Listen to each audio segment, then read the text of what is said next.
हमारी सभ्यता, हमारे संस्कार, हमारी मिट्टी, हमारा कर्म, हमारा सनातन, हमारा धर्म। Hi everyone, this is Arathe and welcome to Mythform. Here we organize myths and unveil eternal truths. So guys, last video में हमने बात की थी यूनिवर्स के बारे में कि कैसे हमारा सनातन धर्म यूनिवर्स को एक परमात्मा से जुड़ने का ब्रिज समझता है और कैसे भगवान विष्णु की इमेजरी जो युगों युगों से हम पूज रहे हैं और जिसको हम बचपन से देख रहे हैं उसका क्या स्पिरिचुअल मीनिंग है और वो क्या चीज़ सिंबलाइज करती है और साथ ही साथ वो ब्रह्मांड को किस तरीके से समझाती है। अगर आपने वो वीडियो नहीं देखी है जिसके अंदर मैंने ये सब चीज़ें समझाई हैं तो मैं उसका लिंक डिस्क्रिप्शन में डाल दूंगा। Don't forget to check it out. उस स्पिरिचुअल अर्थ को समझने के लिए हमने लास्ट वीडियो में बात की थी अंतकरण के बारे में, जो कि कॉन्शियसनेस है और कैसे अंतकरण के डायरेक्ट इमोशंस भगवान विष्णु की इमेजेस रिप्रेजेंट करती हैं यूनिवर्सल कॉन्शियसनेस समझाने के लिए।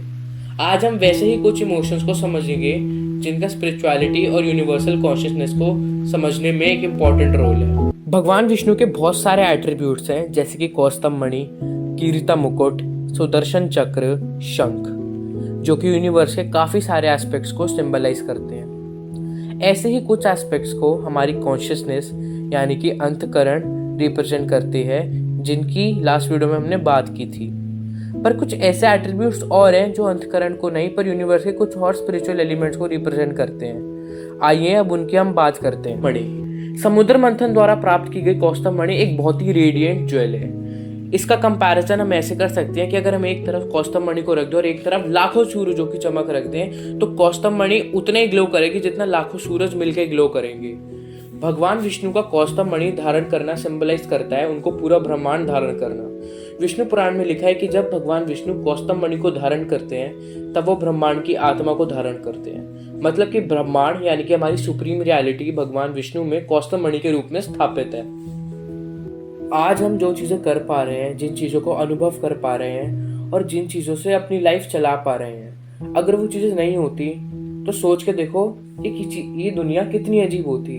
अगर ना प्लैनेट्स होते, ना हम लोग होते, ना कोई और होता, अगर एक लिविंग रियलिटी ना होती।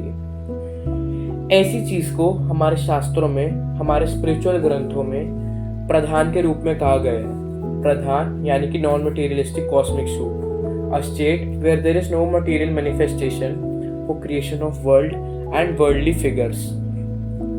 प्रधान एक void है, एक ऐसी जगह है प्रधान जो इंसान की सोच के परे है, यूनिवर्स और लिविंग रियलिटी के बीच में कहीं एग्जिस्ट करती है। वो चीज़ जिसने यूनिवर्स को बनाया है और जिसी यूनिवर्स के थ्रू हमारी स्पिरिचुअल रियलिटी और लिविंग रियलिटी में फ़र्क आया है, लिविंग रियलिटी बनी है और स्पिरिचुअल रियलिटी और एनहांस हुई है। प्रधान यानी कि वॉइड एक ऐसी इमेजरेबल चीज़ है, एक अनएक्सपीरियंसेबल चीज़ है जिसे हम लोग एक्सपीरियंस नहीं कर सकते हैं। उसे एक्सपीरियंस करने के लिए हमें स्पिरिचुअल मेडिटेशन के उस पड़ाव तक जाना होगा जब हमें हमारी बॉडी पे ऊपर पूरा कंट्रोल होगा, हमारी इमोशंस पे कंट्रोल होगा, हमें परमात्मा से जुड़ने का मौका मिलेगा। तब हम एक वॉइड को, एक प्रधान को एक्सपीरियंस कर सकते हैं। प्रधान को समझने के लिए हम एक अलग वीडियो बनाएंगे, पर अभी के लिए हम विष्णु एट्रीब्यूट्स पे आते हैं। प्रधान को रिप्रेजेंट करता है श्रीवास्तव मार्ग। श्रीवास्तव मार्ग एक मार्ग है जो भगवान विष्णु की छाती पर है। हम सब ने जब भी भगवान विष्णु की तस्वीर देखी है या उनके और उनके अवतारों की कहानियां सुनी है, हमने एक चीज जरूर देखी है जो कि है शेषनाग। शेषनाग भगवान विष्णु के एक बहुत इंपॉर्टेंट एलिमेंट है और उन्होंने हर समय भगवान विष्णु का साथ दिया है। चाहे वो रामायण में लक्ष्मण के रूप में राम जी का साथ देना हो या बलराम बन के श्री कृष्ण का साथ देना हो, शेषनाग भगवान विष्णु के साथ हर समय खड़े रहे हैं। यही नहीं, शेषनाग पर ही भगवान विष्णु क्षीर सागर में शयन करते हैं। शेषनाग रिप्रेजेंट करता है इन्फिनिटी को, मतलब वो चीज जिसका अस्तित्व ब्रह्मांड के बाद भी रहता है। शेषनाग रिप्रेजेंट करता है टाइम की कंटिन्यूटी और सिलिकल नेचर को, कि टाइम की साइकिल तो हमेशा चलती रहती है, पर जब भी यूनिवर्स की जो भी सिचुएशन होगी टाइम हमेशा वैसे ही चलता रहेगा जैसे अभी चल रहा है। अगर कल प्रलय होगी तो टाइम वैसे चलेगा, अगर कल वापस से क्रिएशन होगी तो टाइम वैसे ही चलेगा। शेषनाग इस चीज को डिटेल में रिप्रेजेंट करता है। भगवान विष्णु की तलवार सिंबलाइज करती है लर्निंग को। ये लर्निंग एजुकेशन वाली लर्निंग नहीं है, बल्कि वो स्पिरिचुअल लर्निंग है जिससे मोक्ष मिलती है। इसी तलवार का कवर यानी कि इस तलवार की मयान रिप्रेजेंट करती है इग्नोरेंस को, यानी कि वो मटीरियलिस्टिक फैक्टर्स जो एक नॉर्मल इंसान को ये लर्निंग पाने से रोकते हैं, जिससे कि मोह माया, डिजायर, लस्ट उस इंसान पर काबू कर जाते हैं और वो इमांसिपेशन या स्पिरिचुअलिटी में ध्यान नहीं लगा पाता।